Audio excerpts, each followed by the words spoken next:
3일 월요일 고난주일 첫 일 마태복음 26장 47절로 68절까지의 말씀입니다. 찬송가는 89장 샤론의 꽃 예수입니다.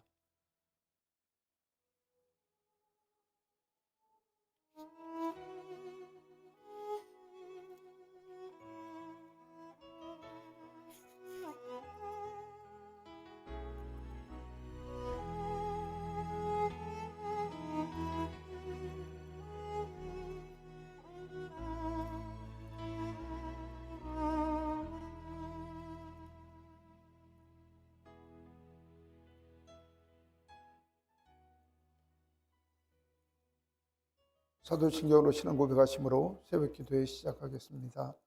전능하사 천지를 만드신 하나님 아버지를 내가 믿사오며 그 외아들 우리 주 예수 그리스도를 믿사오니 이는 성령으로 잉태하사 통정녀 마리아에게 나시고 본디오 빌라도에게 고난을 받으사 십자가에 못 박혀 죽으시고 장사한 지 사흘 만에 죽은 자 가운데서 다시 살아나시며 하늘에 오르사 전능하신 하나님 우편에 앉아 계시다가 저리로서 산 자와 죽은 자를 심판하러 오시리라. 성령을 믿사오며 거룩한 공예와 성도와 서로 교통하는 것과 죄를 사하여 주시는 것과 몸이 다시 사는 것과 영원히 사는 것을 믿사옵나이다. 아멘. 89장 샤론의 꽃 예수 찬송하겠습니다.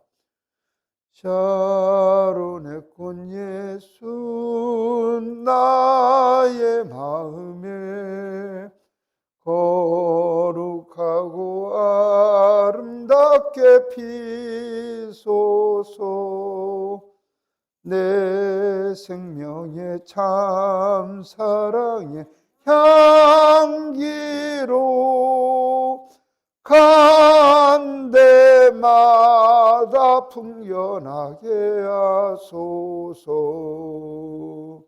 예수 샤론의 꽃 나의 맘의 사랑으로 피소서. 샤론의 꽃 예수 이 세상에서 어느 꽃과 비교할 수 있으랴. 나의 삶의 한결같은 은혜와 사랑으로 가득하게 하소서. 예수 샤론의 꽃 나의 맘의 사랑으로 피소서. 샤론의 꽃 예수 모든 질병을 한이 없는 능력으로 고치사 고통하며 근심하는 자에게 크신 힘과 소망 내려주소서. 예수 샤론의 꽃 나의 맘의 사랑으로 피소서. 샤론의 꽃 예수 길이 피소서. 주의 영광이 땅 위에 가득해 천하 만민 주님 앞에 엎드려 경배하며 영광 돌릴 때까지. 예수 샤론의 꽃 나의 맘의 사랑으로 피소서.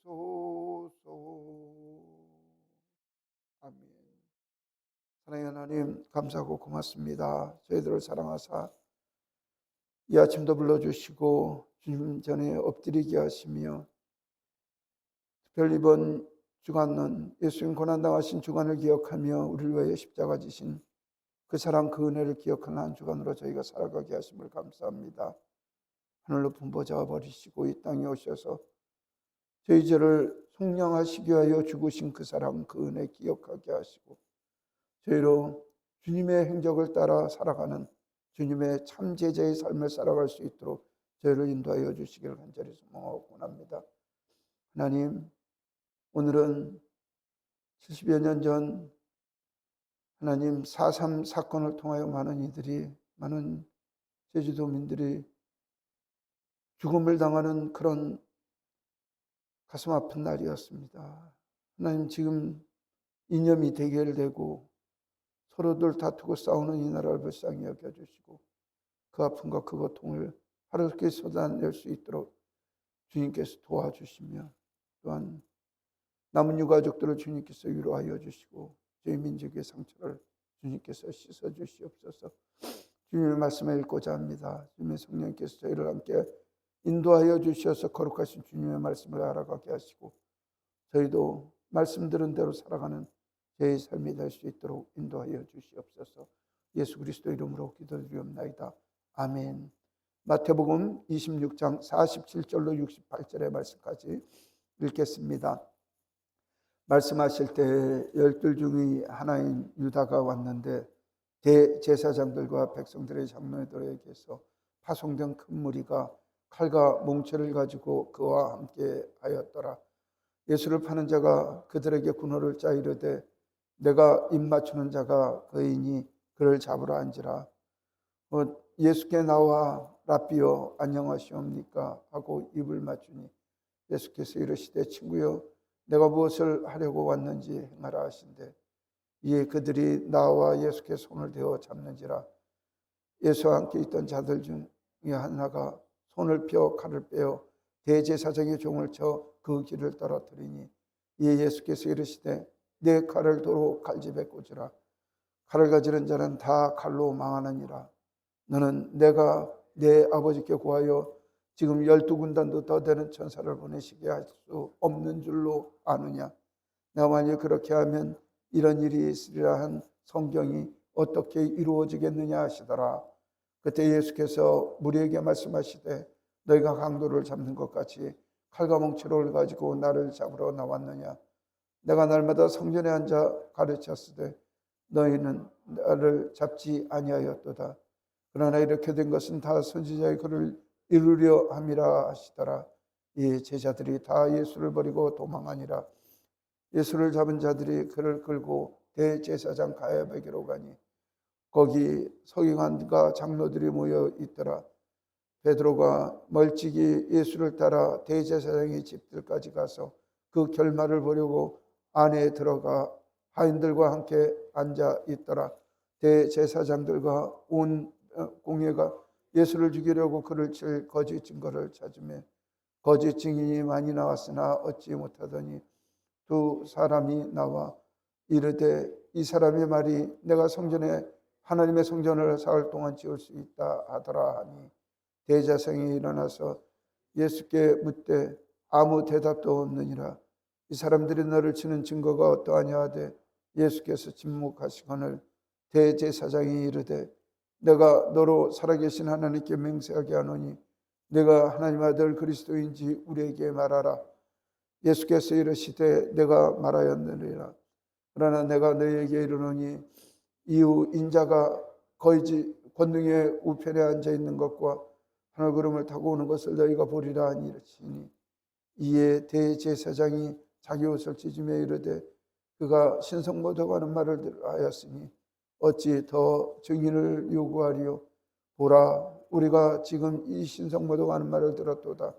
너희 생각은 어떠느냐. 대답하여 이르되 그는 사형에 해당하니라 하고 이에 예수의 얼굴에 침 뱉으며 주먹으로 치고 어떤 사람은 손바닥으로 때리며 이르되 그리스도야 우리에게 선지자 노릇을 하라. 너를 친 자가 누구냐 하더라. 아멘. 새벽 첫 시간 하나님께 예배하는 여러분들에게 하나님께서 은혜와 평강 내려주시기 원합니다. 한 주간 동안 고난 주간에 말씀을 읽고자 합니다. 처음 시작인 제 예수님께서 목요일 세족식 하시고 다음 제자들에게 그 마지막 강화를 하시고, 그러니까 마지막으로 그분들을 가르치시고 우리가 잘 아는 최후의 만찬을 하신 이후, 또 그 다음에 이 겟세마네에 올리셔서 거기서 일어났던 일부터가 오늘 읽은 기사의 말씀입니다.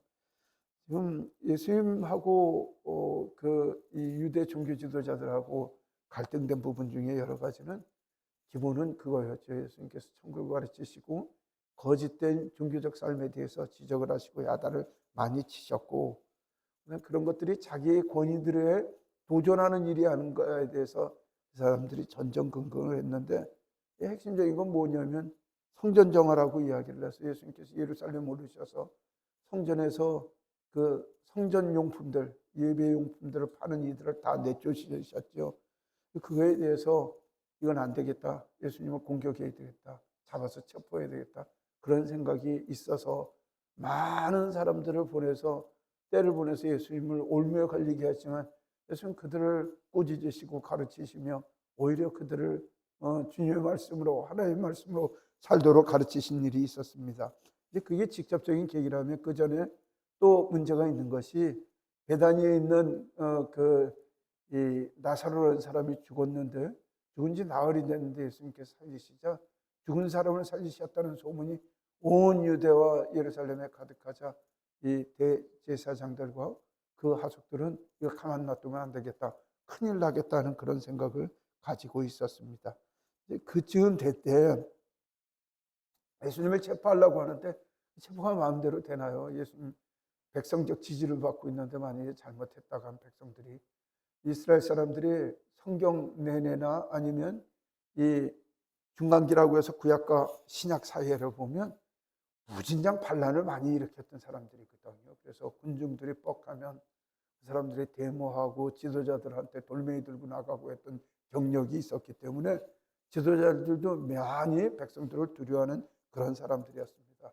그래서 그런 고민을 하고 있을 때 무슨 일인지 예수님의 제자 중에 하나인 가룟 유다가 대제사장을 찾아가서 엄밀한 시간에 예수님 어디 계시는 걸 가르쳐 줄 테니 돈을 달라고 해서 그 은 30에 그 정보를 교환하는 값을 받게 됩니다.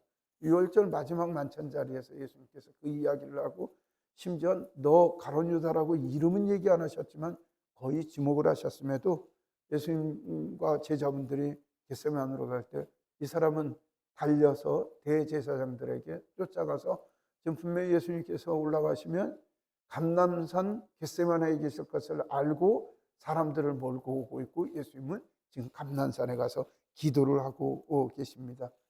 이제 이 일의 모든 일들은 예수님 다 알고 계셨거든요. 이미 예수님 장례식에 대해서도 그 변화산상에서 엘리야와 모세하고 다 얘기를 하셨고요.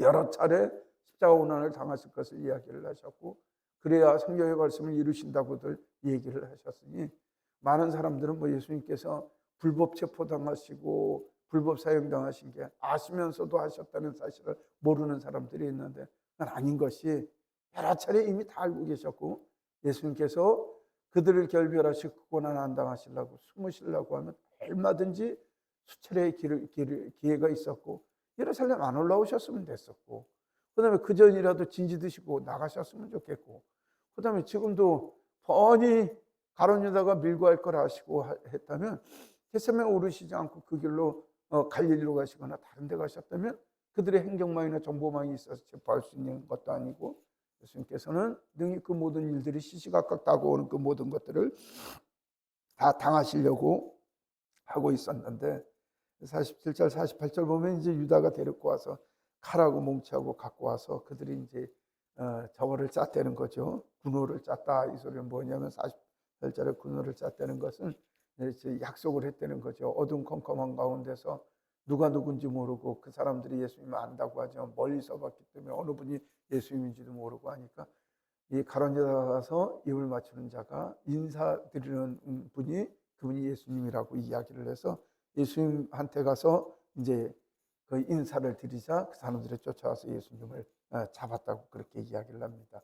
네, 그러게 하니까 여러분들 생각을 해보십시오. 여러분들의 선생님이 누가 와갖고 체포를 한다고 가만 놔두겠습니까? 다른 복음서에서는 그때 나서서 칼질을 한 사람이 베드로라고 이야기를 했는데 그 한 사람 떨어진 사람도 저기 이 대제사장의 종이었다고 이야기를 하죠. 근데 이제 많은 사람들이 우리가 그냥 스쳐 지나갈 거로 생각하지만 예수님께서는 그 떨어진 길을 따라서 다시 붙여주는데 거기에 만약에 그 귀 잘라진 사람 말고라는 사람이 대제사장의 종이었는데 대제사장의 종들은 신체가 온전하지 못하면 그 부분들이 대부분 성전에서 하나님께 예배하는 사람들이기 때문에 잘라놓으면 그거 몸에 흠이 있거나 티가 있으면 하나님께 예배할 수 있는 곳에 참여할 수 없기 때문에 그 사람은 당연하게 거기서 해고가 되고 말아야 할 것입니다. 하나님께서는 그것까지 살펴주시고 인도하여 주신 분이라고 우리는 그렇게 생각을 하고 예수님께서 이야기를 하시면서 그런 이야기를 하십니다. 권력이 없으셔서 예수님께서, 능력이 없으셔서 예수님께서, 힘이 없으셔서 예수님께서 이 고난을 당하시지 않음을 53절에 그렇게 이야기를 하시죠. 하나님께 구해서 12군단이나 더 되는 천사를 볼 12군단이라고 이야기를 하면 제가 설교를 할 때 12군단이 몇 명이고 12이 얼마니까 몇 분의 천사님이 되시겠다 이런 얘기를 하는데 그 숫자가 다 그런 게 아니라 예수님의 말씀이 12이나 더 되는 거는 우리 할머니들 옛날에 말씀하시는 대로 당신 사신 거 소설을 쓰셔도 12권도 더 쓰시겠다고 하시는 내용처럼 정말 인생 사신 걸 12권 쓰셨다는 얘기 아니라 많고 많은 천사들이라고 그렇게 이야기를 할 겁니다. 천사의 능력은 저와 여러분들이 아시지만 우리 요한계시록 때 천사님들이 나와서 세상을 엎고 처벌하시는 거 볼 때 무시무시한 그 일을 하시는데 한 분의 천사가 오셔도 온 세상을 뒤집어 놓고 엎어놓고 난리를 만드실 수 있는 능력이 있으신데 12군단이라고 하는 어마어마한 천사를 보내셔서 세상을 다스릴 능력과 권세가 없으시겠냐 이렇게 얘기를 하시는데 천사님 안 보내셔도요 예수님 하나님이신데 예수님께서 말씀을 하셔도 저들을 처벌하지 못하고 세상을 바꾸시지 않겠습니까?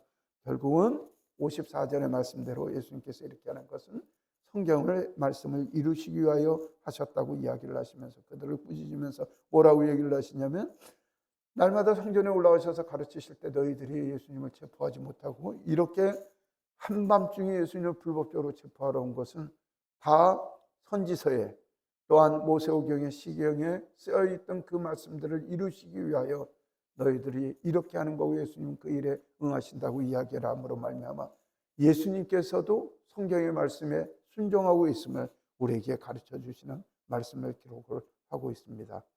많은 사람들이 요즘 본인들이 더 똑똑해져서 예수님 고난의 기사들도 다 인문학적으로 해석한다고 하고 인문학이라고 하는 것은 인간이 만든 문학, 인간이 만든 생각들을 인문학이라고 이야기를 하고 자연과학이라고 이야기를 하는 건 자연이 만든 과학을 이야기를 합니다. 그럼 우리가 공부하는 신학이라고 하는 것은 인문학일까요? 자연과학일까요? 글쎄요, 신학은 신학일 뿐이지 인간이 만든 학문도 아니고 하나님 계신 것을 이야기를 하고 인간적인 사람들은 이걸 인문학이라고 이야기를 하고 저희처럼 하나님의 은혜와 하나님의 말씀대로 하나님이 전적으로 세상을 이끄신다라고 이야기를 하는 사람은 이건 신학이지 인문학이 아니라고 그렇게 이야기를 합니다. 그 사람들 얘기하면서 그 심정에 대한 이야기를 하는데 이건 예수님이라는 예수님이라는 완전한 사람이신 예수님께서 세상을 만드신 게 아니라 우주 하나님 온 세상을 만드셔서 하나님께서 이미 태초전서부터 이 땅을 구원하시기 위한 하나님의 계획 가운데 구원 가운데 있었고 그 몸으로 오신 예수님께서는 그 정하신 선지자의 글들을 이루시기 위하여 일들이 이루어진다는 사실을 믿어야 합니다.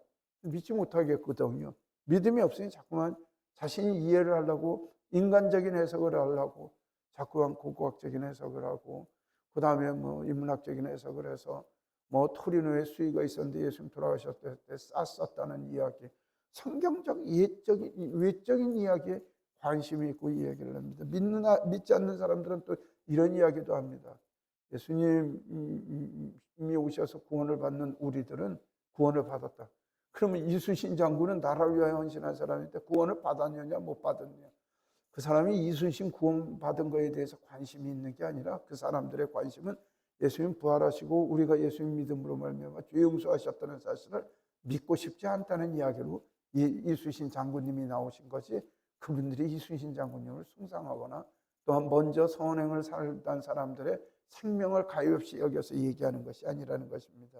예수님께서는 그렇게 말씀하십니다. 이 모든 일을 이루어지는 것은 성경의 말씀을 이루기 위하여 이 일이 벌어지고 있다고 이야기를 합니다. 예수님 체포하죠. 체포하는 과정에 뭐 여러 가지 일들이 있는데 뭐 많은 사람들은 또 이 과정이 이해가 안 되니까 또 그때 예수님께서 그들과 딜을 했을 거다. 딴 사람들은 잡지 말고 예수님만 잡혀가시겠다 해서 제자분들은 다 도망가시고 예수님만 끌려가셨을 것이다. 아, 그러니까 우리가 이해가 딱 되는데 자꾸만 그런 이야기들을 하게 되는 것이죠.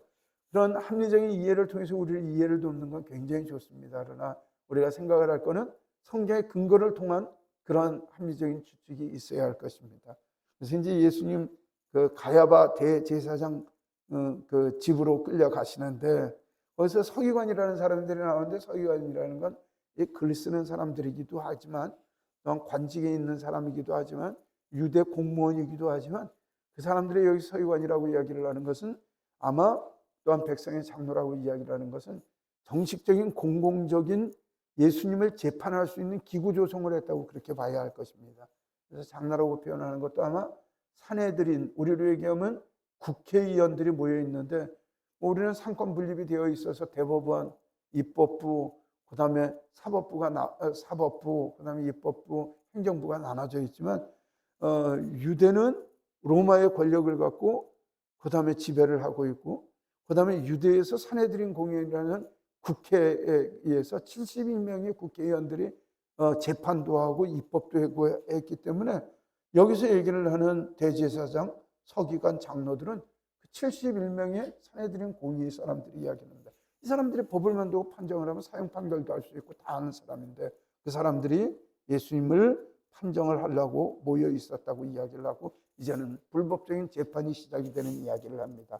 그래서 공회가 59절에 나와 있는데 지금 여기서 공회가 이렇게 얘기를 하는 건 그러니까 그 국회가 아니면 산헤드린 공의회가 산헤드린 대법원이 이렇게 이해를 해야 합니다. 그리고 예수님을 이제 사형시키려고 그 사람들이 증거를 찾는데 별소리를 다 합니다.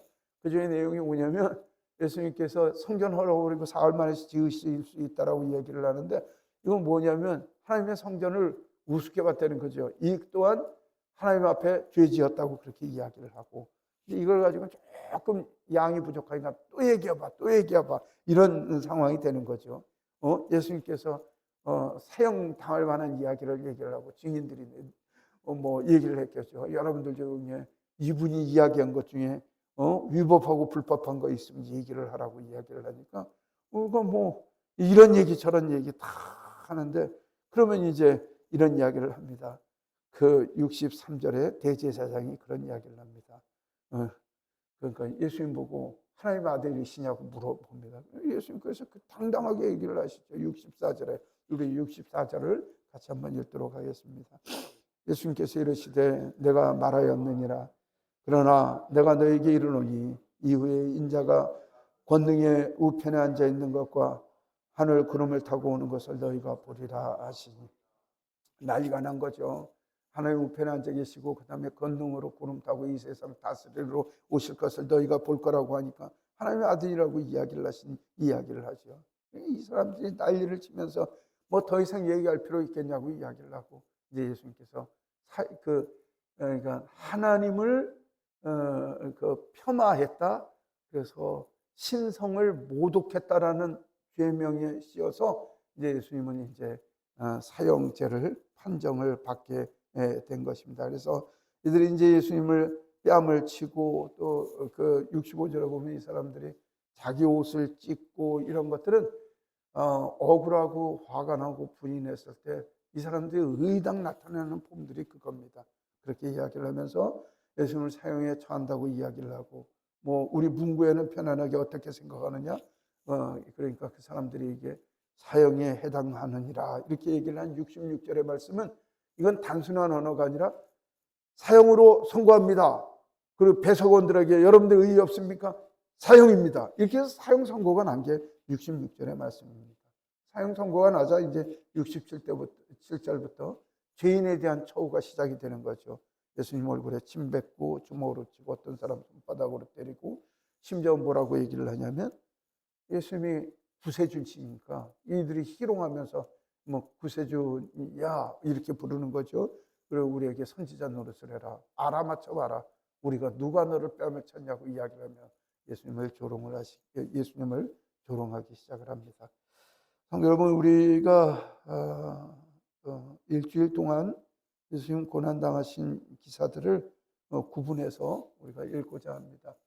특별한 해석이나 내용들은 여러분들이 이미 다 하시는 이야기고 수백 번 이 부분을 묵상하시고 들으셨던 이야기인데 제가 또 무슨 해석을 하고 또 새로운 이야기를 하겠습니까?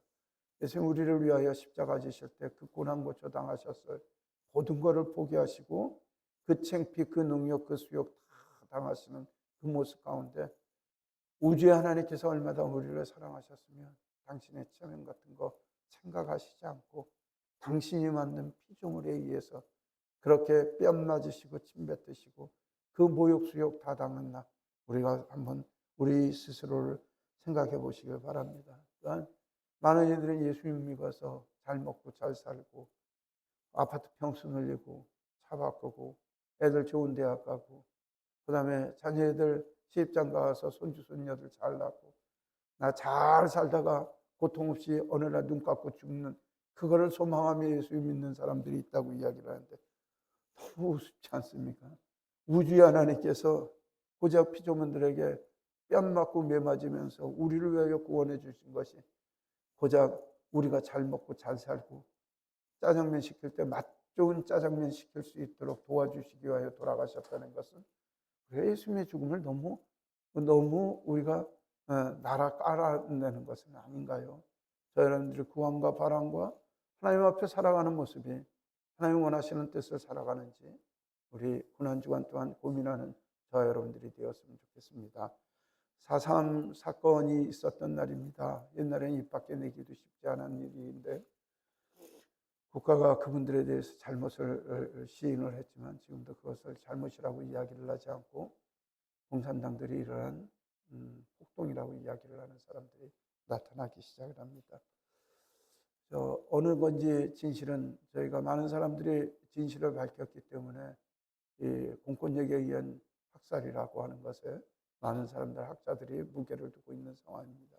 교회가 공적으로 나와서 뭐라고 이야기를 하지 못하지만 우리 가운데 제주도민이라는 그런 아픔들이 갖는 분들이 있습니다. 우리 고지민 집사님 큰아버지하고 두 번째 아버지도 4.3 사건 때 그 정체 모르는 사람들에 의해서 피살을 당하시고 그랬던 아픔이 있는 가정이기도 하고 아마 물어보면 우리 교인들 가운데 그런 고통을 가진 분들이 많을 것입니다. 그분들에게 같이 위로하고 감싸주는 그런 4.3이 되었으면 좋겠고 그다음에 이제는 다시는 좌우 대립이나 이념 대립으로 서로가 서로를 죽일 만큼 그렇게 미워하는 일들이 이 땅에 다시는 없었으면 좋겠습니다. 기도하길 바랍니다. 기도하겠습니다. 사랑의 하나님, 저희를 불쌍히 여겨주시고 주의 자비와 은혜를 함께하여 주시옵소서. 하나님, 서로 미워하고 서로 싸우며 아버지 하나님 죽일 듯이 살아가는 저희들을 불쌍히 여겨주시고 예수님 십자가에 지신 그 은혜 그 사랑 사랑하게 하여 생각하게 하여 주시옵소서. 저희를 사랑하여 이 땅에 오신 그 예수님의 사랑 깊이 깨달아 하나님의 자녀로서 이 땅에서 거룩하게 살아드리는 저희 삶이 될 수 있도록 주님 역사하여 주시옵소서. 하나님 이 땅의 모든 이들 고난 가운데 있는 이들을 주님께서 불쌍히 여주시고 주의 말씀과 은혜로 살아갈 수 있도록 인도하여 주시길 간절히 바라옵고 합니다. 하나님 고난 중은 예수님 고난당하셨던 일들을 우리가 기억하고 추억하고자 합니다. 우리를 위하여 고난당하신 그 예수 그리스도의 사랑이 저희를 덮어 주시옵소서. 이 모든 말씀 우리 주 예수 그리스도 이름으로 기도드리옵나이다. 아멘. 하늘에 계신 우리 아버지여 이름이 거룩히 여김을 받으시오며 나라가 임하시오며 뜻이 하늘에서 이루어진 것 같이 땅에서도 이루어지이다. 오늘 우리에게 일용할 양식을 주시옵고 우리가 우리에게 죄 지은 자를 사하여 준 것 같이 우리 죄를 사하여 주시옵고 우리를 시험에 들게 하지 마시옵고 다만 악에서 구하시옵소서. 나라와 영광이 아버지께 영원히 쌓옵나이다. 아멘. 오늘 우리를 위하여 십자가 지신 예수님의 고난을 묵상하는 저와 여러분들이 되었으면 좋겠습니다. 성도님들의 삶과 생활을 위하여 기도해 주십시오. 일일이 여러분들이 전해드린 이야기들이 있다면 그분들의 가정을 위하여 믿음 지켜달라고 여러분들이 기도해야 할 것입니다. 주일학교 세소식반 시작이 됐습니다. 선생님들에게 힘주시라고 이야기를 하고, 또 아이들이 그렇게 또 요즘 결석하는 아이들이 있고 해서 많이 의기소침해 있을 상황인데, 하나님께서 우리 아이들을 특별히 사랑하사 저 아이들을 통하여 하나님의 능력과 은혜로 이 나라 이 민족을 경영하는 이 교계를 또 지휘하는 민족의 지도자들이 우리 교회를 통하여 배설될 수 있도록 잘 양육하는 그런 주일학교가 되도록 위해서 기도해 주시길 부탁드립니다. 청년들을 위하여 기도해 주십시오. 어제 부유한 청년도 나왔었는데 민우, 민석이 또 요한이 지금 군 복무 중입니다. 무선 탈학에 잘 마칠 수 있도록 하나님께 기도해 주시길 바랍니다. 그다음에 그 유학하고 있는 학생들, 취업하고 있는 젊은 청년들을 위하여 여러분들 기도해 주시길 바랍니다. 고맙습니다.